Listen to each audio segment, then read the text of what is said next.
ನಮಸ್ತೆ ಫ್ರೆಂಡ್ಸ್. ಇವತ್ತಿನ ಒಂದು ವಿಡಿಯೋದಲ್ಲಿ ಏನಂತಂದರೆ ಒಂದು ಇಂಪಾರ್ಟೆಂಟ್ ಟರ್ಮ್ಸನ್ನು ಇದು ಏನಂತಂದರೆ ನಾವು ಒಂದು ಅರ್ಥ ಮಾಡ್ಕೊಳ್ಳೋಣ. ಒಂದು ಬಾಯ್ಲರ್ಗೆ ಸಂಬಂಧಪಟ್ಟಿರ್ತಕ್ಕಂತಹ ಒಂದು ಏನಪ್ಪ ಅಂತಂದರೆ ಆಪ್ರೇಟಿಂಗ್ ಪ್ರೆಷರ್ ಆಗಲಿ, ಆಮೇಲೆ ಮ್ಯಾಕ್ಸಿಮಮ್ ಅಲೋವೇಬಲ್ ವರ್ಕಿಂಗ್ ಪ್ರೆಷರ್ ಆಗಲಿ, ಆಮೇಲೆ ಡಿಸೈನ್ ಪ್ರೆಷರ್ ಆಗಲಿ ಮತ್ತು ಹೈಡ್ರಾಲಿಕ್ ಟೆಸ್ಟ್ ಪ್ರೆಷರ್ ಆಗಲಿ, ಯಾವ ರೀತಿ ಈ ಒಂದು ಪ್ರೆಷರ್ಗಳನ್ನು ನಾವಿಲ್ಲಿ ಅಂಡರ್ಸ್ಟ್ಯಾಂಡ್ ಮಾಡ್ಕೋಬೇಕು ಅಂತಕ್ಕಂಥದ್ದು ಏನಪ್ಪ ಅಂತಂದರೆ ಈ ಒಂದು ವಿಡಿಯೋದಲ್ಲಿ ನಾವು ತಿಳಿದುಕೊಳ್ಳೋಣ. ಸೊ ಇಲ್ಲೇನು ಕೇಳಿದಾರೆ ಅಂತಂದರೆ, for 87 kg per centimeter square working pressure boiler, what will be the operating pressure of this boiler and maximum allowable working pressure of this boiler and design pressure of this boiler and the hydraulic test pressure of this boiler ಅಂತ ಕೇಳಿದ್ದಾರೆ. So ಅಂದರೆ ನಮ್ಮ ಒಂದು ಬಾಯ್ಲರ್ಲಿ ಏನಪ್ಪ ಅಂತಂದರೆ 87 kg per centimeter square ಈ ಒಂದು ಪ್ರೆಷರ್ಲಿ operate ಆಗ್ತಾಯಿರತ್ತ ಒಂದು ಬಾಯ್ಲರ್ಗೆ ನಮಗೆ ಆಪ್ರೇಟಿಂಗ್ ಪ್ರೆಷರ್ನ ನಾವು ಯಾವ ರೀತಿ ಅದನ್ನು ಕಂಡುಕೊಳ್ಬೇಕಾಗಿದೆ ಅಂತಕ್ಕಂಥದ್ದು ನೋಡೋಣ. ಸೊ ಅಂದರೆ ಆಪ್ರೇಟಿಂಗ್ ಪ್ರೆಷರ್ ಎಷ್ಟಿರುತ್ತೆ ಈ ಒಂದು ಬಾಯ್ಲರ್ದು ಅಂತಕ್ಕಂಥದ್ದು ನೋಡಿರಿ. ಸೊ ಫಸ್ಟ್ ಏನು ಕ್ಯಾಲ್ಕುಲೇಟ್ ಮಾಡೋಣ ಅಂತಂದರೆ ನಾವಿಲ್ಲಿ, so what is operating pressure of this boiler, what is operating pressure of this boiler. Operating pressure ಅಂದ್ರೆ ಒಂದೇ, ಮತ್ತೇನಪ್ಪ ಅಂದರೆ working pressure of this boiler ಅಂತಂದ್ರೆ ಒಂದೇ. ಅಂದರೆ ಇವಾಗ ಏನಂತಂದರೆ ಆಪ್ರೇಟಿಂಗ್ ಪ್ರೆಷರ್ ಅಂತಂದರೆ ಕೆಲವೊಂದು ಬಾಯ್ಲರ್ಗಳಿಗೆ ಏನಪ್ಪ ಅಂತಂದರೆ ಒಂದು ಪ್ರೆಷರ್ನ ಕೊಟ್ಟಿರ್ತಾರೆ 87 kg per centimeter square ಅಂತ ಕೊಟ್ಟಿರ್ತಾರೆ. ಮತ್ತು ಕೆಲವೊಂದು ಬಾಯ್ಲರ್ಗಳಿಗೆ ಏನಪ್ಪ ಅಂತಂದರೆ 65 kg per centimeter square ಅಂತ ಕೊಟ್ಟಿರ್ತಾರೆ. ಅಂದರೆ ನಾರ್ಮಲ್ ಆಪ್ರೇಷನಲ್ಲಿ ನಾವು ಬಳಸ್ತಕ್ಕಂತಹ ಒಂದು ಪ್ರೆಷರ್ನ ನಾವೇನಂತ ಕರಿತೀವಿ ಅಂತಂದರೆ ಇಲ್ಲಿ ಒಂದು working pressure of the boiler ಅಂತ ಕರಿತೀವಿ. ಸೊ ಅದನ್ನು operating pressure of the boiler ಅಂತ ಕರಿತೀವಿ. ಸೊ ನೋಡಿ ಇಲ್ಲಿ ಕ್ವಶನಲ್ಲಿ ನಮ್ಗೆ ಏನು ಕೊಟ್ಟಿದ್ದಾರೆ ಅಂತಂದರೆ 87 ಅಂತ ಕೊಟ್ಟಿದ್ದಾರೆ. So 87 kg per centimeter square ಅಂದರೆ ಇದು ಬಂದ್ಬಿಟ್ಟು ಅಂದರೆ ಒಂದು operating pressure of the boiler ಅಂತಲೇ ಹೇಳ್ಬೋದು, ಅಂದರೆ working pressure of the boiler ಅಂತಲೇ ಹೇಳ್ಬೋದು. So it is the pressure during the normal operation. ಅಂದರೆ ಒಂದು ನಾರ್ಮಲ್ ಆಪ್ರೇಷನಲ್ಲಿ ನಾವು ಬಾಯ್ಲರ್ ಮೇಲ್ಗಡೆ ಎಷ್ಟು ಒಂದು ಅಂದರೆ ಮೇನ್ ಸ್ಟೀಮ್ ಔಟ್ಲೆಟ್ ಪ್ರೆಷರ್ ನಾವೇನು ಮಾಡ್ತೀವಿ ಅಂತಂದರೆ ಒಂದು operating pressure of the boiler ಅಂತಲೇ ಕರಿತೀವಿ. ಅಥವಾ ಏನಂತಂದರೆ pressure at which the equipment is normally runs, ಹೌದಲ್ವಾ. ಸೊ ಅಂದರೆ ಏನಂತಂದರೆ ಒಂದು ರನ್ನಿಂಗ್ ಕಂಡೀಷನಲ್ಲಿ, ಅಂದರೆ ನಾವು ಯೂಶಲಾಗಿ ರನ್ ಮಾಡ್ತಾ ಇರಬೇಕಾದ್ರೆ ಒಂದು ಬಾಯ್ಲರ್ನ ನಾವು ಅಲ್ಲಿ ಎಷ್ಟು ಪ್ರೆಷರ್ನ ಮೇಂಟೈನ್ ಮಾಡ್ತೀವೋ ಆ ಒಂದು ಪ್ರೆಷರ್ಗೆ, ಅಂದರೆ ಒಂದು ನಾರ್ಮಲ್ ಆಪ್ರೇಷನಲ್ಲಿ ಬಳಸ್ತಕ್ಕಂಥ ಒಂದು ಪ್ರೆಷರ್ಗೆ ನಾವು ಏನಂತ ಕರಿತೀವಿ ಇಲ್ಲಿ ಇದನ್ನು operating pressure of the boiler ಅಥವಾ ಏನಂತಂದರೆ working pressure of the boiler ಅಂತಲೇ ಕರಿತೀವಿ. ಸೊ ಈ ಒಂದು ಎಕ್ಸಾಂಪಲ್ ಏನಂತಂದರೆ ನಮಗೆ ಇಲ್ಲಿ ಕೊಟ್ಟಿರ್ತಕ್ಕಂಥದ್ದು ಏನಂದರೆ 87 kg per centimeter square. So ಇದನ್ನು ನಾವು ಮೆಗಾ ಪಾಸ್ಕಲಲ್ಲಿ ಕನ್ವರ್ಟ್ ಮಾಡಿದಾಗ ಏನಪ್ಪ ಅಂತಂದರೆ 8.531 ಮೆಗಾ ಪಾಸ್ಕಲ್ ಅಂತ ಕರಿತೀವಿ. ಸೊ ಹಾಗಾದರೆ ಈ ಒಂದು ಆಪ್ರೇಟಿಂಗ್ ಪ್ರೆಷರ್ ಅಥವಾ ವರ್ಕಿಂಗ್ ಪ್ರೆಷರ್ನ ನಾವು ಯಾರು ಒಂದು ಡಿಸಿಷನ್ ತೊಗೊತಾರೆ ಅಂತಂದರೆ it is determined by the ಏನಪ್ಪ ಅಂತಂದರೆ ಒಂದು ಪ್ರೊಸೆಸ್ ಇಂಜಿನಿಯರ್. ಇವಾಗ ನೋಡಿ, ನಮಗೆ ಒಂದು ಟರ್ಬೈನನ್ನು ನಾವು ರನ್ ಮಾಡಬೇಕಾಗಿದೆ. ಸೊ ಹಾಗಾದರೆ ಏನಪ್ಪ ಅಂತಂದರೆ ನಮಗೆ ಒಂದು ಬಾಯ್ಲರಲ್ಲಿ ನಾವು 87 kg per centimeter square ನಾವು ಅಲ್ಲಿ ಜನ್ರೇಷನ್ ಮಾಡಿದಾಗ, ಅಂದರೆ ಆ ಒಂದು ಪ್ರೆಷರಲ್ಲಿ ನಾವು ಅಲ್ಲಿ ಆ ಬಾಯ್ಲರಲ್ಲಿ ಜನ್ರೇಷನ್ ಮಾಡಿದಾಗ ನಮಗೆ ಏನಪ್ಪ ಅಂತಂದರೆ ಒಂದು 85 ಅಂದರೆ ಒಂದು 2 kg, ಒಂದು 1.5ದಿಂದ ಏನಂದರೆ 2 kg ನಮಗೆ ಪ್ರೆಷರ್ ಡ್ರಾಪ್ ಆದಾಗ ಅಲ್ಲಿ 85 kg per centimeter square ಅಂತ ನಮಗೆ ಅಲ್ಲಿ ಟರ್ಬೈನ್ಗೆ ಬೇಕಾಗಿರುತ್ತೆ. ಸೊ ಇದು ಬಂದ್ಬಿಟ್ಟು ಏನಂತಂದರೆ ಒಂದು 87 kg per centimeter square ಏನಾಗುತ್ತೆ ಇಲ್ಲಿ, ಇದು ಬಂದ್ಬಿಟ್ಟು ಅಂದರೆ ನಮ್ಮದು ಒಂದು operating pressure of the boiler ಅಂತಲೇ ಹೇಳ್ತೀವಿ. ಸೊ ಅದು ಬೇರೆ ಬೇರೆ ಒಂದು ಬಾಯ್ಲರ್ಗಳಿಗೆ ಬೇರೆ ಬೇರೆ ಆದಂಥ ಒಂದು ಆಪ್ರೇಟಿಂಗ್ ಪ್ರೆಷರ್ ಇರುತ್ತೆ, ಒಂದು ವರ್ಕಿಂಗ್ ಪ್ರೆಷರ್ ಇರುತ್ತೆ. ಇದನ್ನು ಯಾರು ಕೊಡ್ತಾರೆ, ಇದನ್ನು ಬಂದ್ಬಿಟ್ಟು ಏನಪ್ಪ ಅಂತಂದರೆ ನಮಗೆ ಒಂದು ಪ್ರೊಸೆಸ್ ಇಂಜಿನಿಯರ್, ಅಂದರೆ ಒಂದು ಪ್ರೊಸೆಸ್ ಸೈಡಲ್ಲಿ ನಮ್ಗೆ ಏನು ಸ್ಟೀಮ್ ಬೇಕಾಗಿರುತ್ತಲ್ಲ, ಕನ್ಸ್ಯೂಮರ್ ಅಂತ ಕರಿತೀವಿ. ಸೊ ಅವ್ರು ಅದನ್ನು ಡಿಸಿಷನ್ ಅಂತ ತೆಗೆದುಕೊಂಡಿರ್ತಾರೆ ಇಲ್ಲಿ. ಸೊ ಇದು ಕ್ಲಿಯರ್ ಆಗಿದೆ ಅಂದ್ಕೊಂಡಿದ್ದೀನಿ. ಸೊ ನೆಕ್ಸ್ಟ್ ಒಂದು ಬಂದ್ಬಿಟ್ಟು ಏನಂತಂದರೆ ಡಿಸೈನ್ ಪ್ರೆಷರ್ ಅಂತ ಕರಿತೀವಿ. ಸೊ ಆಪ್ರೇಟಿಂಗ್ ಪ್ರೆಷರ್ ಆದಮೇಲೆ ನಮಗೆ ಡಿಸೈನ್ ಪ್ರೆಷರ್ ಅಂತ ಕರಿತೀವಿ. ಸೊ ಯಾವುದೇ ಒಂದು ಬಾಯ್ಲರ್ಗೆ ಏನಪ್ಪ ಅಂತಂದರೆ ಆಪ್ರೇಟಿಂಗ್ ಪ್ರೆಷರ್ಗಿಂತಲೂ ಏನಪ್ಪ ಅಂತಂದರೆ ನಮಗೆ ಒಂದು 6 to 25% ಒಂದು ಮಾರ್ಜಿನಲ್ಲಿ ಏನಪ್ಪ ಅಂತಂದರೆ ನಮಗೆ ಈ ಒಂದು ಡಿಸೈನ್ ಪ್ರೆಷರ್ನ ನಾವಿಲ್ಲಿ ಕನ್ಸಿಡರ್ ಮಾಡಿರ್ತೀವಿ. ಸೊ ಇಲ್ಲಿ ನೋಡ್ತಾ ಇರಲಿ 6 to 25%, ಅಂದರೆ 6 to 25% greater than the working pressure ಅಂತ ಕೊಟ್ಟಿದ್ದಾರೆ ಇಲ್ಲಿ. ಸೊ ಅಂದರೆ ಏನು, ವರ್ಕಿಂಗ್ ಪ್ರೆಷರ್ಗಿಂತಲೂ ಏನಪ್ಪ ಅಂತಂದರೆ ನಮಗೆ 6 to ಮಿನಿಮಮ್ 6% ಮತ್ತು ಮ್ಯಾಕ್ಸಿಮಮ್ 25% ಏನಪ್ಪ ಅಂದರೆ ನಮಗೆ ಒಂದು ಡಿಸೈನನ್ನು ಮಾಡಿರ್ತಾರೆ. ನೋಡ್ತಾ ಇರಲಿ, it is use to calculate, it is the pressure use to calculate and design the equipment strength ಅಂತ ಕೊಟ್ಟಿದ್ದಾರೆ. ಅಂದರೆ ನಮ್ಮ ಬಾಯ್ಲರ್ನ ರೆಡಿ ಮಾಡಬೇಕು ಅಂದರೆ ಅದಕ್ಕೆ ಬೇಕಾಗಿರ್ತಕ್ಕಂಥ ಒಂದು ಪ್ರೆಷರ್ ಪಾರ್ಟ್ಗೆ ಬೇಕಾಗಿರ್ತಕ್ಕಂಥ ಒಂದು ಮಟೀರಿಯಲನ್ನು ಮತ್ತು ಅದರ ಒಂದು ವಾಲ್ ಥಿಕ್ನೆಸ್ಸನ್ನು, ಮಿನಿಮಮ್ ವಾಲ್ ಥಿಕ್ನೆಸ್ಸನ್ನು ಅದನ್ನು ಯಾವುದು ಡಿಸೈಡ್ ಮಾಡ್ತಾರೆ ಅಂತಂದರೆ ಇದನ್ನು ಡಿಸೈನ್ ಪ್ರೆಷರ್ ಮೇಲೆ ಏನಪ್ಪ ಅಂತಂದರೆ ಒಂದು ಆ ಬಾಯ್ಲರ್ಗೆ ಬೇಕಾಗಿರತಕ್ಕಂತಹ ಒಂದು ರೇಟಿಂಗ್ ಆಗಲಿ, ಆಮೇಲೆ ವಾಲ್ಗಳಾಗಲಿ, ಗ್ಯಾಸ್ಕೆಟ್ಗಳಾಗಲಿ, ಯಾವ ಒಂದು ರೇಟಿಂಗಲ್ಲಿ, ಯಾವ ಒಂದು ಕ್ಲಾಸಲ್ಲಿ ನಮಗೆ ಏನಪ್ಪ ಅಂತಂದರೆ ಒಂದು ಸೂಟೇಬಲ್ ಆಗಿರತಕ್ಕಂತಹ ಒಂದು ಪ್ರೆಷರ್ನ ವಿಸ್ಟ್ಯಾಂಡ್ ಮಾಡೋಕ್ಕೆ ಅಲ್ಲಿ ಒಂದು ಏನಪ್ಪ ಅಂದರೆ ಒಂದು it determines the wall thickness of the pressure parts. ನೋಡ್ತಾ ಇರಲಿ ನೋಡಿ, ಈ ಒಂದು ಡಿಸೈನ್ ಪ್ರೆಷರ್ ಬಂದುಬಿಟ್ಟು ನಮಗೆ ವಾಲ್ ಥಿಕ್ನೆಸ್ ಅಂದರೆ ಪ್ರೆಷರ್ ಪಾರ್ಟ್ಗೆ ಬೇಕಾಗಿರತಕ್ಕಂಥ ಒಂದು ವಾಲ್ ಥಿಕ್ನೆಸ್ಸನ್ನು ಡಿಸಿಷನ್ ತೊಗೊತೀವಿ ಈ ಒಂದು ಡಿಸೈನ್ ಪ್ರೆಷರ್ ಮೇಲೆ. ಮತ್ತು ಕಾಂಪೋನೆಂಟ್ಸ್ ರೇಟಿಂಗ್ ಅಂದರೆ ಅಲ್ಲಿ ಆ ಒಂದು ಬಾಯ್ಲರ್ಗೆ ಇವಾಗ ನೋಡಿ 87 kg/cm², ಏನಿದೆ ನಮಗೆ ಆಪ್ರೇಟಿಂಗ್ ಪ್ರೆಷರ್ ಇದೆ. ಸೊ ಅದಕ್ಕೆ ಬೇಕಾಗಿರತಕ್ಕಂತಹ ಒಂದು ಏನಪ್ಪ ಅಂತಂದರೆ ಒಂದು ಡಿಸೈನ್ ಪ್ರೆಷರ್ ಅಂತ ಬಂದಿರುತ್ತಲ್ಲ, ಆ ಡಿಸೈನ್ ಪ್ರೆಷರ್ಗೆ ನಮಗೆ ಸೂಟೇಬಲ್ ಆಗುವಂತಹ ಒಂದು ವಾಲ್ವ್ ಆಗಲಿ, ಫ್ಲಾಂಜಸ್ ಆಗಲಿ ಮತ್ತು ಗ್ಯಾಸ್ಕೆಟ್ ಆಗಲಿ, ಅದರ ಒಂದು ರೇಟಿಂಗನ್ನು ಏನಪ್ಪ ಅಂತಂದರೆ ಈ ಒಂದು ಡಿಸೈನ್ ಪ್ರೆಷರ್ ಮೇಲೆ ನಾವು ಏನಪ್ಪ ಅಂತಂದರೆ ಇದನ್ನು ಡಿಸಿಷನ್ ತೆಗೆದುಕೊಂಡಿರ್ತೀವಿ. ಸೊ ಇದಾದಮೇಲೆ ಈ ಒಂದು ಡಿಸೈನ್ ಪ್ರೆಷರ್ ಮೇಲೆ ಏನಪ್ಪ ಅಂತಂದರೆ ನಮಗೆ ಒಂದು ಸೇಫ್ಟಿ ಸೆಟ್ಟಿಂಗ್ ಕೂಡ ಏನಪ್ಪ ಅಂತಂದರೆ ಒಂದು ಡಿಸೈನ್ ಪ್ರೆಷರ್ ಮೇಲೆ ನಾವು ಇದನ್ನು ಸೆಟ್ ಮಾಡ್ಕೊಳ್ತೀವಿ. ಅದರಲ್ಲಿ ಯಾವ್ದಾವ್ದು ಬರುತ್ತೆ, ಒಂದು ಸೂಪರ್ ಹೀಟರ್ ಸೇಫ್ಟಿ ಸೆಟ್ಟಿಂಗ್ ಆಗಲಿ, ಇಲ್ಲಾಂತಂದರೆ ಒಂದು ಡ್ರಮ್ ಸೇಫ್ಟಿ ಸೆಟ್ಟಿಂಗ್ ಆಗಲಿ. ಸ್ಟೀಮ್ ಡ್ರಮ್ ಮೇಲ್ಗಡೆ ಒಂದು 2 ಸೇಫ್ಟಿ ಸೆಟ್ಟಿಂಗ್ ಬರುತ್ತೆ. ಸೊ ಡ್ರಮ್ 1 ಮತ್ತು ಡ್ರಮ್ 2. ಸೊ ಅದರ ಒಂದು ಸೇಫ್ಟಿ ಸೆಟ್ಟಿಂಗನ್ನು ನಾವು ಏನು ಮಾಡ್ತೀವಿ ಅಂತಂದರೆ ಈ ಒಂದು ಡಿಸೈನ್ ಪ್ರೆಷರ್ ಆಧಾರದ ಮೇಲೆ ಏನಪ್ಪ ಅಂತಂದರೆ ಅದನ್ನು ಒಂದು ಸೆಟ್ಟಿಂಗನ್ನು ಇಟ್ಕೊಂಡಿರ್ತೀವಿ. ಸೊ ಇದಾದ ನಂತರ ಏನಪ್ಪ ಅಂತಂದರೆ it performs the regulatory assessment. ಅಂದರೆ ಏನಂದರೆ ಒಂದು ಲಿಮಿಟನ್ನು ಏನಪ್ಪ ಅಂತಂದರೆ ಅದೊಂದು ಕರೆಕ್ಟಾಗಿ ವರ್ಕ್ ಆಗಬೇಕು ಅಂತಂದರೆ ಅಲ್ಲಿ ಒಂದು ನಾರ್ಮಲ್ ಆಪ್ರೇಷನ್ಗೆ ಬೇಕಾಗಿರತಕ್ಕಂಥ ಒಂದು ಏನಪ್ಪ ಅಂತಂದರೆ ರೇಟಿಂಗ್ಸನ್ನು ಏನಪ್ಪ ಅಂತಂದರೆ ಇದೊಂದು ನಮ್ಮ ಒಂದು ಕಂಟ್ರೋಲಲ್ಲಿ ಅಂದರೆ ವಿತಿನ್ ಕಂಟ್ರೋಲಲ್ಲಿ ಇಡಬೇಕು ಆದಂಥ ಒಂದು ಸಂದರ್ಭ ಬರುತ್ತೆ. ಇದಾದಮೇಲೆ ಮಸ್ಟ್ ಬಿ ಗ್ರೇಟರ್ ದೆನ್ ಏನಪ್ಪ ಅಂತಂದರೆ maximum operating pressure. So maximum operating ಪ್ರೆಷರ್ಗಿಂತಲೂ ಏನಪ್ಪ ಅಂತಂದರೆ ಸ್ವಲ್ಪದರ ಮಟ್ಟಿಗೆ ಏನಪ್ಪ ಅಂತಂದರೆ ನಮ್ಮ ಒಂದು ಈ ಡಿಸೈನ್ ಪ್ರೆಷರ್ ಜಾಸ್ತಿ ಆಗಿರುತ್ತೆ. ಸೊ ಇದನ್ನು ಯಾರು ಡಿಸಿಷನ್ ತೊಗೊತಾರೆ ಅಂತಂದರೆ it is determined by the mechanical R the vessel engineer ಅಂತ ಕರೀತಾರೆ. ಸೊ ಮೆಕ್ಯಾನಿಕಲ್ ಅಥವಾ ವೆಸಲ್ ಇಂಜಿನಿಯರ್ ಬಂದ್ಬಿಟ್ಟು ಏನಂತಂದರೆ ಈ ಒಂದು ಡಿಸೈನ್ ಪ್ರೆಷರು ಇದಕ್ಕೆ ಬೇಕಾಗಿರ್ತಕ್ಕಂತಹ ಒಂದು IVR ಮಟೀರಿಯಲಲ್ಲಿ ಎಷ್ಟೆಷ್ಟು ಥಿಕ್ನೆಸ್ಸನ್ನು ಇಡಬೇಕು, ಮತ್ತು ಹೆಡರ್ಗೆ ಎಷ್ಟು ಇಡಬೇಕು, ಅದಾದ ನಂತರ ವಾಲ್ ಪೆನಲ್ಗೆ ಎಷ್ಟು ಇಡಬೇಕು, ಆಮೇಲೆ ಎಕನಾಮೈಸರ್ಗೆ ಎಷ್ಟು ಇಡಬೇಕು. ಸೊ ಪ್ರತಿಯೊಂದರ ಒಂದು ಏನಪ್ಪ ಅಂತಂದರೆ ಅದಕ್ಕೆ ಬೇಕಾಗಿರುವಂಥ ವಾಲ್ವ್ ಆಗಲಿ, ಫ್ಲಾಂಜಸ್ ಆಗಲಿ, ಗ್ಯಾಸ್ಕೆಟ್ ಆಗಲಿ, ಪ್ರತಿಯೊಂದರದ ಒಂದು ರೇಟಿಂಗ್ ಏನು ಮಾಡ್ತಾರೆ ಅಂತಂದರೆ ಈ ಒಂದು ಡಿಸೈನ್ ಪ್ರೆಷರ್ ಮೇಲೆ ಏನಪ್ಪ ಅಂತಂದರೆ ಒಂದು ಅವಲಂಬಿತವಾಗಿರುತ್ತೆ ಇಲ್ಲಿ. ಸೊ ಹಂಗಂದರೆ ನೋಡ್ತಾ ಇಲ್ಲಿ ಅಂದರೆ ವರ್ಕಿಂಗ್ ಪ್ರೆಷರ್ ಎಷ್ಟಾಗುತ್ತೆ ಅಂತ ನೋಡೋಣ ಇಲ್ಲಿ. ಸೊ ನೋಡಿ ಇಲ್ಲಿ ನಮ್ಮ ಒಂದು ನಾರ್ಮಲ್ ಆಪ್ರೇಟಿಂಗ್ ಪ್ರೆಷರ್ ಬಂದುಬಿಟ್ಟು ಏನಂತಂದರೆ 87 ಅಂತ ನಾನು ಹೇಳಿದ್ದೀನಿ, ಹೌದಾ. ಸೊ 87 kg/cm², ಇದು ನಮ್ಮ ಒಂದು normal operating pressure during the normal operation, ಹೌದಾ. ಸೊ ಅದಾದಮೇಲೆ ನಮಗೆ ಇಲ್ಲಿ ಸ್ಟ್ಯಾಟಿಕ್ ಲಿಕ್ವಿಡ್ ಹೆಡ್ ಅಂತ ಬರುತ್ತೆ. ಅಂದರೆ ಒಂದು ಎಷ್ಟು ನಮ್ಮ ಬಾಯ್ಲರ್ ಹೈಟ್ ಇರುತ್ತೆ, ಅದರಲ್ಲಿ ಯಾವ ಒಂದು ಡೆನ್ಸಿಟಿ ಆಫ್ ದಿ ಫ್ಲೂಯಿಡ್, ಯಾವ ಒಂದು ಡೆನ್ಸಿಟಿ ಆಫ್ ದಿ ವಾಟರ್, ಅಂದರೆ ಎಷ್ಟು ಒಂದು ಹಾಟ್ ಆಗಿರುತ್ತೆ, ಎಷ್ಟು ಮತ್ತು ಕೋಲ್ಡ್ ಇದ್ದಾಗ ಒಂದು ವಾಟರ್ ಹೆಡ್ ಇರುತ್ತೆ. ಅದಾದಮೇಲೆ ಏನಪ್ಪ ಅಂತಂದರೆ ನಾವು ರನ್ನಿಂಗ್ ಕಂಡೀಷನ್ ಏನಪ್ಪ ಅಂತಂದರೆ ಒಂದು ವಾಟರು ಮತ್ತು ಸ್ಟೀಮ್ ಮಿಕ್ಸ್ಚರ್ ಎರಡೂ ಇರುತ್ತೆ. ಸೊ ಅದರ ಒಂದು ಲಿಕ್ವಿಡ್ ಅಂದರೆ ಒಂದು ಸ್ಟ್ಯಾಟಿಕ್ ಲಿಕ್ವಿಡ್ ಹೆಡ್ ಅದರ ವೇರಿಯೇಷನ್ ಎಷ್ಟು ತೊಗೊಂಡಿದ್ದೀವಿ ಅಂತಂದರೆ ಅದು ನಾರ್ಮಲಾಗಿ ಏನಪ್ಪ ಅಂತಂದರೆ ಒಂದು 1 kg ಏನಪ್ಪ ಅಂತಂದರೆ 1.4 1.6 ತೆಗೆದುಕೊಂಡಿರ್ತಾರೆ. ನಾನಿಲ್ಲಿ ಏನಂತಂದರೆ 1.6 ತೆಗೆದುಕೊಂಡಿರ್ತೀನಿ ಇಲ್ಲಿ. ಸೊ ಇದಾದ ನಂತರ ಏನಂತಂದರೆ ಪ್ರೆಷರ್ ಫ್ಲಕ್ಚುಯೇಷನ್ ಎಷ್ಟಾಗ್ಬೋದು ಅದರ ಒಂದು ಆಧಾರ ಕೂಡ ಏನಪ್ಪ ಅಂತ ನಾವು ಇಲ್ಲಿ ತೆಗೆದುಕೊಳ್ಬೇಕಾಗಿದೆ. ಸೊ ನೋಡಿ, ಇವಾಗ 87 ನಾವು ನಾರ್ಮಲ್ ಆಪ್ರೇಟ್ ಮಾಡ್ತಾ ಇರ್ತೀವಿ. ನಮಗೇನೋ ಒಂದು ಏನಪ್ಪ ಅಂತಂದರೆ ಒಂದು ಸ್ವಲ್ಪ ಫ್ಯೂಲ್ ವೇರಿಯೇಷನ್ ಆಗಲಿ, ಇಲ್ಲಾಂದರೆ ಪ್ರೊಸೆಸ್ ಡಿಮ್ಯಾಂಡ್ ಹೆಚ್ಚು ಕಡಿಮೆ ಆಗಲಿ, ಇಲ್ಲಪ್ಪ ಅಂತಂದರೆ ಏನಾದರೂ ಗ್ರಿಡ್ ಫ್ಲಕ್ಚುಯೇಷನ್ ಆಗಲಿ, ಆ ಟೈಮಲ್ಲಿ ನಮಗೆ ಏನಪ್ಪ ಅಂತಂದರೆ ನಮಗೆ ಪ್ರೆಷರ್ ಫ್ಲಕ್ಚುಯೇಷನ್ ಆಗ್ತಾ ಇರುತ್ತೆ. ಸೊ ಅದೆಷ್ಟುವರೆಗೂ ಬರುತ್ತೆ, 3 kg/cm² ಅಂತ ನಾನು ಇಲ್ಲಿ ತೆಗೆದುಕೊಂಡಿದ್ದೀನಿ. ಸೊ ಅದಾದ ನಂತರ ಸೇಫ್ಟಿ ಮಾರ್ಜಿನ್ ಏನು ತೊಗೊಂಡಿದ್ದೀನಿ ಅಂತಂದರೆ 1 kg/cm² ತೊಗೊಂಡಿರ್ತೀವಿ. ಸೊ ಇದನ್ನು ನಾವು ಎಲ್ಲವನ್ನು ನಾವು ಏನಪ್ಪ ಅಂತಂದರೆ ಆ್ಯಡ್ ಮಾಡಿದಾಗ ನಮಗೆ ಬರ್ತಕ್ಕಂಥ ಒಂದು ಡಿಸೈನ್ ಪ್ರೆಷರ್ ಏನಿರುತ್ತೆ ಇಲ್ಲಿ, ಅಂದರೆ ಇವೆಲ್ಲ ಕನ್ಸಿಡರ್ ಮಾಡಬೇಕಾಗುತ್ತೆ ಇಲ್ಲಿ. ಸೊ ಡಿಸೈನ್ ಪ್ರೆಷರ್ ನಾವು ಒಂದು ಕ್ಯಾಲ್ಕುಲೇಷನ್ ಮಾಡಬೇಕು ಅಂತಂದರೆ ಈ ಎಲ್ಲ ಪ್ಯಾರಾಮೀಟರ್ಸ್ ನಮ್ಗೆ ಏನಪ್ಪ ಅಂತಂದರೆ ಇಲ್ಲಿ ನೋಡ್ಕೋಬೇಕಾಗುತ್ತೆ. ಸೊ ಅದನ್ನು ಮಾಡಿದಾಗ ಏನಪ್ಪ ಅಂತಂದರೆ ನಮ್ಗೆ ಎಷ್ಟು ಬರುತ್ತೆ ಇಲ್ಲಿ 92 kg/cm² ಅಂತ ಬರುತ್ತೆ. ಸೊ ಅಂದರೆ ಏನಾಗುತ್ತೆ ನಮಗೆ ಇಲ್ಲಿ ಏನಿದೆ ಆಪ್ರೇಟಿಂಗ್ ಪ್ರೆಷರ್ ಬಂದುಬಿಟ್ಟು ಎಷ್ಟಿದೆ ಇಲ್ಲಿ 87 kg/cm², ಮತ್ತು ಡಿಸೈನ್ ಪ್ರೆಷರ್ ಬಂದುಬಿಟ್ಟು ಏನಂತಂದರೆ ನಮಗಿಲ್ಲಿ 92 kg/cm² ಅಂತ ಇರುತ್ತೆ. ಸೊ ಇದೇನಂತಂದರೆ ಇದು ಬಂದುಬಿಟ್ಟು ಅಂದರೆ ಒಂದು ಮಿನಿಮಮ್ ಅಂತ ಕನ್ಸಿಡರ್ ಮಾಡಿದ್ದೀವಿ. ಇಲ್ಲೊಡ್ಲಿ ಡಿಸೈನ್ ಪ್ರೆಷರ್ ಬಂದುಬಿಟ್ಟು 6 to 25% ಇದೆ. So greater than the working pressure, ಹೌದಾ. ಸೊ ಇದಾದಮೇಲೆ ಅಂತಂದರೆ ಇಲ್ಲಿ ನೋಡಿ 2 ಕ್ಯಾಲ್ಕುಲೇಷನ್ ಮಾಡಿದ್ದೀನಿ ಇಲ್ಲಿ ನಾನು. ಒಂದು ಸೂಪರ್ ಹೀಟರ್ ಸೇಫ್ಟಿಗೆ ಮಾಡಿದ್ದೀನಿ, ಇನ್ನೊಂದೇನಪ್ಪ ಅಂತಂದರೆ ಒಂದು ಸ್ಟೀಮ್ ಡ್ರಮ್ ಸೇಫ್ಟಿಗೆ ಮಾಡಿದ್ದೀನಿ.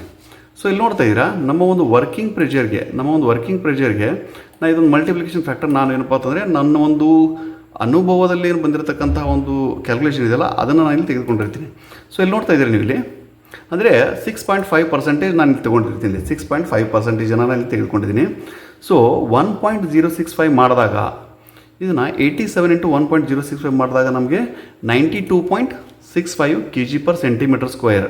ಅದನ್ನು ನಾವು ಏನಪ್ಪ ಅಂತಂದರೆ ಒಂದು ಮೆಗಾ ಪಾಸ್ಕಲಲ್ಲಿ ಕನ್ವರ್ಟ್ ಮಾಡಿದಾಗ 9.08 ಮೆಗಾ ಪಾಸ್ಕಲ್ ಅಂತ ಬರುತ್ತೆ. ಸೊ ಇದು ಏನಪ್ಪ ಅಂತಂದರೆ ನಾವು ಸೂಪರ್ ಹೀಟರ್ ಸೇಫ್ಟಿಯನ್ನು ನಾವಿಲ್ಲಿ ಸೆಟ್ ಮಾಡ್ಬೋದಾಗಿದೆ. ಈ ಒಂದು ಕ್ಯಾಲ್ಕುಲೇಷನ್ ಬಳಸ್ಕೊಂಡು ಏನಪ್ಪ ಅಂದರೆ ನಾವು ಸೂಪರ್ ಹೀಟರ್ ಸೇಫ್ಟಿಯನ್ನು ನಾವಿಲ್ಲಿ ಸೆಟ್ ಮಾಡ್ಬೋದಾಗಿದೆ. ಸೊ ಇದಾದ ನಂತರ ಅದೇ ಒಂದು ವರ್ಕಿಂಗ್ ಪ್ರೆಷರ್ಗೆ ನಾವು ಏನಪ್ಪ ಅಂತಂದರೆ ನಾನು ಹೇಳಿದಿಲ್ಲ ಮಿನಿಮಮ್ ಎಷ್ಟು ತೊಗೊಂಡಿದ್ದೀನಿ, ನಾನಿಲ್ಲಿ 6.5 ತೊಗೊಂಡಿದ್ದೀನಿ. ಇದಾದಮೇಲೆ ಒಂದು 18% ಅಂದರೆ 18% ತೊಗೊಂಡಾಗ 118% ಆಗುತ್ತೆ. ಸೊ ಅವಾಗ ಏನಾಗುತ್ತೆ ಅಂತಂದರೆ 1.18 ನಾವು ವರ್ಕಿಂಗ್ ಪ್ರೆಷರ್ಗೆ 1.18 ಮಾಡಿದಾಗ 102.66 kg/cm². ಇದು ಏನಂತಂದರೆ ಒಂದು ಸ್ಟೀಮ್ ಡ್ರಮ್ ಸೇಫ್ಟಿಯಲ್ಲಿ ನಾವು ಇದನ್ನು ಈ ಒಂದು ಪ್ರೆಷರ್ ಸೆಟ್ಟಿಂಗಲ್ಲಿ ನಾವು ಏನಪ್ಪ ಅಂತಂದರೆ ಅದನ್ನು ಸೆಟ್ ಮಾಡಬೇಕಾಗುತ್ತೆ. ಅಂದರೆ ಒಂದು ಡಿಸೈನ್ ಪ್ರೆಷರ್ ಆಧಾರದ ಮೇಲೆ ಏನಪ್ಪ ಅಂತಂದರೆ ನಾವು ಒಂದು ಸೂಪರ್ ಹೀಟರ್ ಸೇಫ್ಟಿ ಸೆಟ್ಟಿಂಗ್ ಆಗಲಿ ಮತ್ತು ಸ್ಟೀಮ್ ಡ್ರಮ್ ಸೇಫ್ಟಿ ಸೆಟ್ಟಿಂಗ್ ಆಗಲಿ ನಾವು ಇದನ್ನು ಮಾಡ್ಕೊಳ್ಬೇಕಾಗತ್ತೆ. ಸೊ ಗೊತ್ತಾಗಿದೆ ಅಂದ್ಕೊಂಡಿದ್ದೀನಿ. ಡಿಸೈನ್ ಪ್ರೆಷರ್ ಯಾವಾಗಲೂ ಏನಂತಂದರೆ ವರ್ಕಿಂಗ್ ಪ್ರೆಷರ್ಗಿಂತಲೂ ಏನಪ್ಪ ಅಂತಂದರೆ ಒಂದು 6% ಏನಪ್ಪ ಅಂದರೆ 6.5%ವರೆಗೂ ಹಿಡ್ಕೊಂಡು ಏನಪ್ಪ ಅಂತಂದರೆ 25%ವರೆಗೂ ಏನಪ್ಪ ಅಂತಂದರೆ ವೇರಿಯೇಷನ್ ಆಗ್ತಾ ಇರುತ್ತೆ. ಸೊ ಅದೇ ಒಂದು ಆಧಾರದ ಮೇಲೆ ಏನಪ್ಪ ಅಂತಂದರೆ ಒಂದು ಸೆಟ್ಟಿಂಗನ್ನು ನಾವು ಇಟ್ಕೊಂಡಿರ್ತೀವಿ. ಅದರದೇ ಆದಂಥ ಒಂದು ಯಾವುದೇ ರೀತಿಯಾದಂಥ ಒಂದು ಪ್ರಾಬ್ಲಮ್ ಆಗಬಾರ್ದು ಅನ್ನುವಂಥ ಒಂದು ಕಾನ್ಸೆಪ್ಟನ್ನು ಏನಪ್ಪ ಅಂತಂದರೆ ಈ ಒಂದು ಡಿಸೈನ್ ಪ್ರೆಷರ್ ಮೇಲ್ಗಡೆ ಒಂದು ಡಿಸಿಷನ್ ತೆಗೆದುಕೊಂಡಿರ್ತಾರೆ. ಸೊ ಇದಾದ ನಂತರ ಮೂರನೇದಾಗಿ ಏನಂತಂದರೆ ನಮಗೆ ಇಲ್ಲಿ ಸೊ ನೋಡ್ತಾ ಇದ್ದೀರಾ maximum allowable working pressure. So ಇಲ್ಲಿ ನೋಡ್ತಾ ಇದ್ದೀರಾ ಇದೇನಿದೆಯಲ್ಲ maximum allowable working pressure MEWP ಅಂತ ಕರಿತೀವಿ. ಸೊ ಇದನ್ನು ಯಾವ ರೀತಿ ಒಂದು ಡಿಸಿಷನ್ ತೊಗೊಂಡಿರ್ತಾರೆ ಅಂತಂದರೆ ನಮ್ಮದು ಮ್ಯಾಕ್ಸಿಮಮ್ ಅಲೋವೇಬಲ್ ವರ್ಕಿಂಗ್ ಪ್ರೆಷರ್ ಅಂತಂದರೆ ಇದು ನಮಗೇನಪ್ಪ ಅಂತಂದರೆ ಆಲ್ಮೋಸ್ಟ್ ಈಕ್ವಲ್ ಟು ದ ಏನಪ್ಪ ಅಂತಂದರೆ ಡಿಸೈನ್ ಪ್ರೆಷರು. ಇಲ್ಲ ಅಂತಂದರೆ ಡಿಸೈನ್ ಪ್ರೆಷರ್ಗಿಂತ ಏನಪ್ಪ ಅಂತಂದರೆ ಸ್ವಲ್ಪ ಮಟ್ಟಿಗೆ ಏನಪ್ಪ ಅಂತಂದರೆ ಒಂದು ಜಾಸ್ತಿ ಇರುತ್ತೆ. ಯಾಕಂದರೆ ನೋಡಿ ಈ ಒಂದು ಇದರೊಂದು ಡಿಸಿಷನ್ ಯಾರು ತೊಗೊಂಡಿರ್ತಾರೆ ಅಂತಂದರೆ it is determined by the fabricator are the inspection body ಅಂತ ಇರುತ್ತೆ. ಸೊ ಈ ಒಂದು ಪರ್ಸನ್ ಏನಪ್ಪ ಅಂತಂದರೆ ಅದನ್ನು ಒಂದು ಡಿಸಿಷನನ್ನು ತೆಗೆದುಕೊಂಡಿರ್ತಾರೆ. ಈ ಒಂದು ಮ್ಯಾಕ್ಸಿಮಮ್ ಅಲೋವೇಬಲ್ ವರ್ಕಿಂಗ್ ಪ್ರೆಷರ್ ನಮ್ಗೆ ಏನು ಹೇಳ್ಕೊಡುತ್ತೆ ಅಂತಂದರೆ ಇಲ್ಲಿ ಇದು ಏನಂದರೆ ಒಂದು ಆ ಒಂದು ಸ್ಟೀಲನ್ನು ಏನು ಬಳಸ್ಕೊಂಡಿರ್ತೀವಿ, ಅಲಾಯ್ ಸ್ಟೀಲ್ ಆಗಲಿ ಒಂದು ಕಾರ್ಬನ್ ಸ್ಟೀಲ್ ಆಗಲಿ ಆ ಒಂದು ಸ್ಟೀಲನ್ನು ಏನು ಬಳಸ್ಕೊಂಡಿರ್ತೀವಲ್ಲ ಅದರ ಒಂದು ಲಿಮಿಟನ್ನು ನಮಗೆ ಇಲ್ಲಿ ಒಂದು ಫಿಸಿಕಲ್ ಲಿಮಿಟನ್ನು ನಮಗೆ ಇಲ್ಲಿ ಇಂಡಿಕೇಶನ್ ಮಾಡುತ್ತೆ. ಸೊ ಅಂದರೆ ಈ ಒಂದು ಪ್ರೆಷರ್ ಬಂದುಬಿಟ್ಟು ಏನಂತಂದರೆ ಒಂದು ಜನರಲಿ ಏನಪ್ಪ ಅಂತಂದರೆ higher than or equal to the ಏನಪ್ಪ ಅಂತಂದರೆ ಡಿಸೈನ್ ಪ್ರೆಷರ್ವರೆಗೂ ಇರುತ್ತೆ. ಸೊ ಆಲ್ಮೋಸ್ಟ್ ಏನಂದರೆ ಒಂದು ಸ್ವಲ್ಪದ ಪರ್ಸೆಂಟೇಜಲ್ಲಿ ಏನಪ್ಪ ಅಂತಂದರೆ ಒಂದು 5% ಆಗಲಿ ಇಲ್ಲಪ್ಪ ಅಂತಂದರೆ 3% ಆಗಲಿ. ಸೊ ಅದನ್ನು ಏನಪ್ಪ ಅಂತಂದರೆ ಒಂದು ಸ್ಟ್ರಕ್ಚರ್ ಲಿಮಿಟ್ ಅಂದರೆ ಫಿಸಿಕಲ್ ಸ್ಟ್ರಕ್ಚರ್ ಲಿಮಿಟ್ ಆ ಒಂದು ಸ್ಟೀಲನ್ನು ಏನು ಬಳಸ್ತಿರ್ತೀವಲ್ಲ ನಾವು ಬಾಯ್ಲರ್ಗೆ ಅದರ ಒಂದು ಲಿಮಿಟನ್ನು ಏನು ಮಾಡಿರ್ತಾರೆ ಅಂತಂದರೆ ಈ ಒಂದು ಏನಂದರೆ ಇಲ್ಲಿ ನೋಡ್ತಾ ಇದ್ದೀರಾ ಈ ಡಿಸೈನ್ ಪ್ರೆಷರಿಗೆ ನಾವು ಸೆಟ್ ಮಾಡಿರ್ತೀವಲ್ಲ 102 kg ಸೆಟ್ ಮಾಡಿರ್ತೀವಲ್ಲ. ಸೊ ಈ ಒಂದು ಪ್ರೆಷರ್ಗಿಂತಲೂ ಏನಪ್ಪ ಅಂತಂದರೆ ನಮಗೆ ಇನ್ನಷ್ಟು ಸ್ವಲ್ಪ ಜಾಸ್ತಿನೇ ಏನಪ್ಪ ಅಂತಂದರೆ ಯೂಸ್ ಮಾಡ್ಕೊಂಡಿರ್ತಾರೆ ಅವರು. ಫಾರ್ ಎಕ್ಸಾಂಪಲ್ ಏನಂತಂದರೆ ನಾವು 105 ಅಂತಲೂ ಬಳಸ್ಕೋಬೋದು. ಅಂದರೆ ಒಂದು 3 to 4% ಏನಪ್ಪ ಅಂತಂದರೆ ಒಂದು ಸ್ವಲ್ಪ ಜಾಸ್ತಿ ಮಾಡ್ಕೊಂಡಿರ್ತಾರೆ.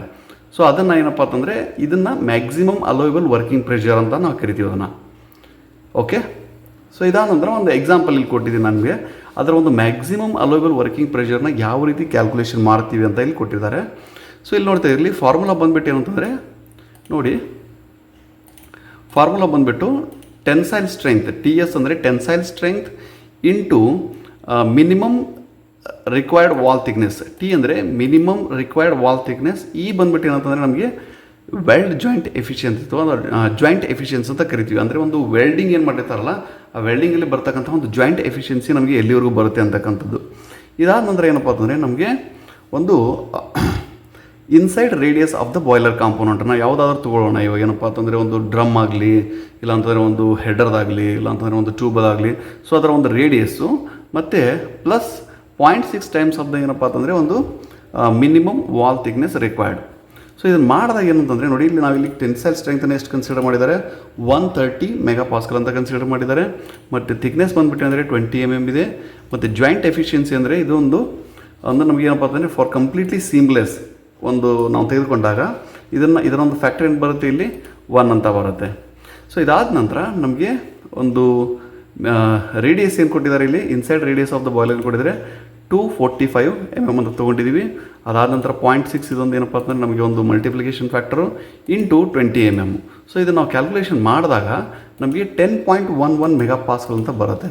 ಸೊ ಇದೇನಂದರೆ ಒಂದು maximum allowable working pressure of the boiler. ಅಂದರೆ ಯಾವಾಗ ನಮಗೆ ಒಂದು boiler 87 kg per centimeter square work ಆಗುತ್ತಲ್ಲ, ಸೊ ಅದರಿಂದ ಒಂದು ಏನಪ್ಪ ಅಂತಂದರೆ ಒಂದು ಮ್ಯಾಕ್ಸಿಮಮ್ ಅಲೋವೇಬಲ್ ವರ್ಕಿಂಗ್ ಪ್ರೆಷರ್ ನಾವು ಈ ರೀತಿಯಾಗಿ ಏನಪ್ಪ ಅಂದರೆ ಒಂದು ತೆಗೆದುಕೊಳ್ಳಬಹುದಾಗಿದೆ.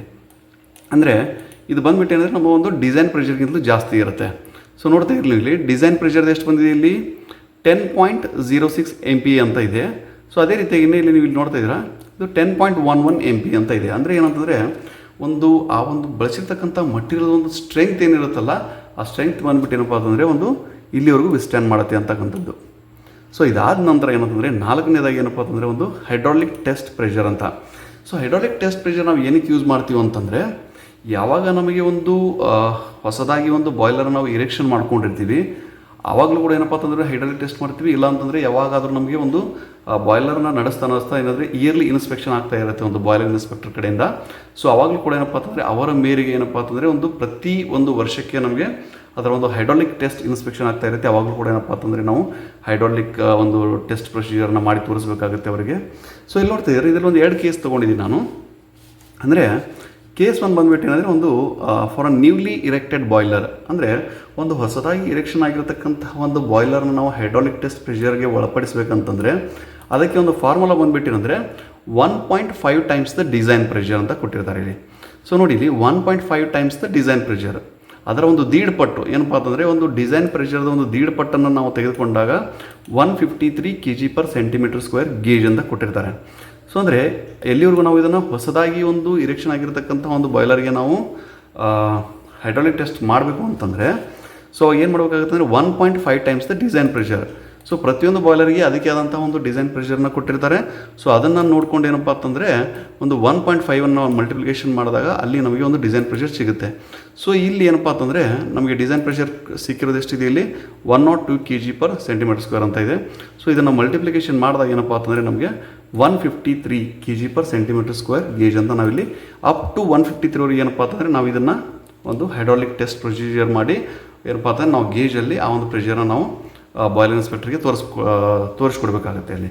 ಸೊ ಇನ್ ಕೇಸ್ 2 ಎಂದಿತ್ತು ಏನಂದರೆ, ಇವಾಗ ನೋಡಿ ನಮ್ಮ ಹೊಸದಾಗಿರ್ತಕ್ಕಂಥ ಒಂದು ಬಾಯ್ಲರ್ ಏನಂದರೆ ನಾವು ಕಂಟಿನ್ಯೂಸ್ ಆಪ್ರೇಷನಲ್ಲಿ ಒಂದು ಕ್ರಮೇಣವಾಗಿ ಏನಪ್ಪ ಅಂತಂದರೆ ನಡೆಸ್ತಾ ಬಂದಾಗ ಅದರ ಒಂದು ಏನಪ್ಪ ಅಂತಂದರೆ ವಿಸ್ಟ್ಯಾಂಡಿಂಗ್ ಕೆಪಾಸಿಟಿ ಏನಾಗ್ತಾ ಬರುತ್ತೆ, ಸ್ವಲ್ಪ ಕಡಿಮೆ ಆಗ್ತಾ ಬರುತ್ತೆ. ಅಂದರೆ ಒಂದು ಟೆಂಪರೇಚರ್ ಆಗಲಿ ಪ್ರೆಷರ್ ಆಗಲಿ ಏನಪ್ಪ ಅಂತಂದರೆ ಒಳಪಡಿಸಿದಾಗ ಅಲ್ಲಿರ್ತಕ್ಕಂಥ ಒಂದು ವಾಟರ್ ಪ್ಯಾರಾಮೀಟರ್ಸ್ ಆಗಲಿ ಅವನ್ನೆಲ್ಲ ಕನ್ಸಿಡರ್ ಮಾಡಿದಾಗ ಏನಪ್ಪ ಅಂತಂದರೆ ಕ್ರಮೇಣವಾಗಿ ಏನಪ್ಪ ಅಂತಂದರೆ ಸ್ವಲ್ಪ ಲೈಫ್ ಕಡಿಮೆ ಆಗ್ತಾ ಬಂದಿರುತ್ತೆ, ಅದರ ಒಂದು ಎಬಿಲಿಟಿ ಕಡಿಮೆ ಆಗ್ತಾ ಬಂದಿರುತ್ತೆ. ಸೊ ಅದರ ಆಧಾರವಾಗಿ ಇಟ್ಕೊಂಡು ಏನಪ್ಪ ಅಂತಂದರೆ ಒಂದು ಮಲ್ಟಿಪ್ಲಿಕೇಶನ್ ಫ್ಯಾಕ್ಟರ್ನ ಏನಪ್ಪ ಅಂತಂದರೆ 1.25 ಅಂತ ತೆಗೆದುಕೊಳ್ತೀವಿ ಇಲ್ಲಿ. ಸೊ ಅವಾಗ ಏನಪ್ಪ ಅಂತಂದರೆ ಹೈಡ್ರಾಲಿಕ್ ಟೆಸ್ಟ್ ಪ್ರೆಷರ್ನ ನಾವೇನು ಮಾಡಬೇಕಾಗುತ್ತೆ, 1.25 ಟೈಮ್ಸ್ ದ ಡಿಸೈನ್ ಪ್ರೆಷರ್ ಅಂತ ತೊಗೋಬೇಕಾಗುತ್ತೆ. ಸೊ ಇಲ್ಲಿ ನೋಡ್ತಾ ಇದ್ರಲ್ಲಿ 1.25 ಟೈಮ್ಸ್ ದ ಡಿಸೈನ್ ಪ್ರೆಷರ್ ಎಷ್ಟಿದೆ, 102 kg per centimeter square ಅಂತ ಇದೆ. ಸೊ ಅದನ್ನು ಮಲ್ಟಿಪ್ಲಿಕೇಶನ್ ಮಾಡಿದಾಗ ನಮಗೆ ಎಷ್ಟು ಬರುತ್ತೆ, ಇಲ್ಲಿ 127.5 kg per centimeter square gauge ಅಂತ ಗೊತ್ತಾಗುತ್ತೆ. ಸೊ ಅರ್ಥ ಆಗಿದೆ ಅಂದ್ಕೊಂಡಿದ್ದೀನಿ ಫ್ರೆಂಡ್ಸ್. ಏನಪ್ಪ ಅಂತಂದರೆ ಈ ಒಂದು 4 ಪ್ರೆಷರ್ಗಳು ಬರುತ್ತೆ ಇಲ್ಲಿ. ಯಾವುದು ಫಸ್ಟ್ ಒಂದು ಏನಪ್ಪ ಅಂತಂದರೆ ಒಂದು ಆಪ್ರೇಟಿಂಗ್ ಪ್ರೆಷರ್ ಅಂತ ಬರುತ್ತೆ. ಇದು ಬಂದುಬಿಟ್ಟು operating pressure of the boiler. ಅದಾದ ನಂತರ design pressure of the boiler. ಇದಾದ ನಂತರ ಏನಂತಂದರೆ ಒಂದು maximum allowable working pressure of the boiler. So ಅದಾದ ನಂತರ ಏನಂತಂದರೆ ಒಂದು ಹೈಡ್ರಾಲಿಕ್ ಟೆಸ್ಟ್ ಪ್ರೆಷರ್ ಅಂತ ನಾವಿಲ್ಲಿ ತೊಗೊಳ್ತೀವಿ. ಸೊ ಏನಂತಂದರೆ operating pressure of the boiler is less than ಏನಪ್ಪ ಅಂತಂದರೆ ಒಂದು ಡಿಸೈನ್ ಪ್ರೆಷರ್ ಇರುತ್ತೆ. Design pressure is always less than ಏನಪ್ಪ ಅಂತಂದರೆ ಮ್ಯಾಕ್ಸಿಮಮ್ ಅಲೋವೇಬಲ್ ವರ್ಕಿಂಗ್ ಪ್ರೆಷರ್ ಅಂತ ತೊಗೊಳ್ತೀವಿ. ಸೊ ಅಂದರೆ ಏನೈತಿವ ಒಂದು operating pressure of the boiler ಅಂತಂದರೆ ಇನ್ನೂ ಒಂದು ನಾರ್ಮಲ್ ಕಂಡೀಷನಲ್ಲಿ ನಮಗೆ ಬಾಯ್ಲರ್ ಏನು ಒಂದು ಪ್ರೆಷರ್ನ ಕೊಡ್ತಾ ಇರುತ್ತೋ ಅದನ್ನು ನಾವೇನಂತ ಕರಿತೀವಿ, ಅದನ್ನು ವರ್ಕಿಂಗ್ ಪ್ರೆಷರು ಅಥವಾ ಆಪ್ರೇಟಿಂಗ್ ಪ್ರೆಷರ್ ಅಂತ ಕರಿತೀವಿ ನಾರ್ಮಲ್ ರನ್ನಿಂಗಲ್ಲಿ. ಸೊ ಅದೇ ರೀತಿಯಾಗಿ ನಮಗೆ ಡಿಸೈನ್ ಪ್ರೆಷರ್ ಏನಂತಂದರೆ ಡಿಸೈನ್ ಪ್ರೆಷರ್ ಯಾವ ಬೇಸ್ ಮೇಲೆ ಮಾಡ್ತೀವಿ ಅಂದರೆ 6% to 25% ಏನಂದರೆ ನಮ್ಮ ಒಂದು ನಾರ್ಮಲ್ ಆಪ್ರೇಟಿಂಗ್ ಪ್ರೆಷರ್ಗಿಂತಲೂ ಜಾಸ್ತಿ ಇರುತ್ತೆ. ಸೊ ಅದನ್ನು ನಾವೇನಂದರೆ ಆ ಒಂದು ಆಧಾರದ ಮೇಲೆ ಈ ಒಂದು ಡಿಸೈನ್ ಪ್ರೆಷರ್ ಆಧಾರದ ಮೇಲೆ ಏನು ಮಾಡಿರ್ತೀವಿ ಅಂತಂದರೆ ನಾವು ವಾಲ್ವ್ ಆಗಲಿ ಫ್ಲ್ಯಾಂಜ್ ಆಗಲಿ ಗ್ಯಾಸ್ಕೆಟ್ ಆಗಲಿ ಮತ್ತು minimum thickness of the minimum wall thickness required for the ಏನಪ್ಪ ಅಂತಂದರೆ ಪ್ರೆಷರ್ ಪಾರ್ಟ್ಸಲ್ಲಿ ಏನೇನು ಬೇಕಾಗಿರುತ್ತೆ ಅದನ್ನೆಲ್ಲ ಒಂದು ಏನಂದರೆ ಕ್ಯಾಲ್ಕುಲೇಷನ್ ಮಾಡಿ ಅದರ ಒಂದು ವೆಸಲ್ ಇಂಜಿನಿಯರ್ ಏನು ಮಾಡಿರ್ತಾರೆ ಅದನ್ನು ಡಿಸೈನ್ನ ಮಾಡಿರ್ತಾರೆ. ಸೊ ಈ ಒಂದು ಡಿಸೈನ್ ಪ್ರೆಷರ್ ಬಂದುಬಿಟ್ಟು ಏನಂತಂದರೆ ನಮಗೆ ಆಪ್ರೇಟಿಂಗ್ ಪ್ರೆಷರ್ಗಿಂತಲೂ ಜಾಸ್ತಿ ಇರುತ್ತೆ. ಸೊ ಇದಾದ ನಂತರ ಏನಂತಂದರೆ ನಮ್ಮ ಒಂದು ಮ್ಯಾಕ್ಸಿಮಮ್ ಅಲೋಬಲ್ ವರ್ಕಿಂಗ್ ಪ್ರೆಷರ್ ಬಂದುಬಿಟ್ಟು ಏನಂದರೆ ಒಂದು ಈ ಒಂದು ಸ್ಟೀಲನ್ನು ಏನು ಬಳಸಿರ್ತೀವಿ, ಈ ಒಂದು ಬಾಯ್ಲರ್ನ ಮ್ಯಾನುಫ್ಯಾಕ್ಚರ್ ಮಾಡೋಕ್ಕೆ ಸ್ಟೀಲನ್ನು ಏನು ಬಳಸಿರ್ತೀವಲ್ಲ ಅದರ ಒಂದು ಫ್ಯಾಬ್ರಿಕೇಟರ್ ಮತ್ತು ಇಲ್ಲಾಂದರೆ ಒಂದು ಇನ್ಸ್ಪೆಕ್ಷನ್ ಬಾಡಿ ಏನು ಮಾಡುತ್ತೆ, ಇಂತಿಷ್ಟು ಪರ್ಸೆಂಟೇಜ್ ಅಂತ ಏನಪ್ಪ ಅಂತಂದರೆ ಒಂದು ಎಡಿಷ್ನಲ್ ಒಂದು ಏನಪ್ಪ ಅಂತಂದರೆ ನಮಗೆ ಒಂದು ಅಲೌನ್ಸನ್ನು ಕೊಟ್ಟಿರುತ್ತೆ ಇಲ್ಲಿ. ಸೊ ಅದನ್ನು ಏನಪ್ಪ ಅಂತಂದರೆ ಆ್ಯಡ್ ಮಾಡಿ ಏನಪ್ಪ ಅಂತಂದರೆ ನಮಗೆ ಒಂದು ಬಾಯ್ಲರನ್ನು ಕಳಿಸಿರ್ತಾರೆ. ಅಂದರೆ ಒಂದು ಮಟೀರಿಯಲ್ನ ಏನಪ್ಪ ಅಂತಂದರೆ ನಮಗೆ ಒಂದು ಡಿಸ್ಪ್ಯಾಚನ್ನು ಮಾಡಲಾಗಿರುತ್ತೆ ಅಲ್ಲಿ. ಸೊ ಅದು ಬಂದುಬಿಟ್ಟಿದ್ರೆ maximum allowable working pressure of that ಏನಪ್ಪ ಅಂತಂದರೆ ಹೆಡ್ಡರ್ ಆಗಲಿ ಒಂದು ಟ್ಯೂಬ್ ಆಗಲಿ ಏನಪ್ಪ ಅಂತಂದರೆ ಒಂದು ಡಿಸೈನನ್ನು ಅಲ್ಲಿ ಮೆನ್ಷನ್ ಮಾಡಿರ್ತಾರೆ. ಸೊ ಇದಾದ ನಂತರ ಏನಂತಂದರೆ ಒಂದು ನಮಗೆ ಹೈಡ್ರಾಲಿಕ್ ಟೆಸ್ಟ್ ಪ್ರೆಷರ್ ಅಂತ ಇರುತ್ತೆ.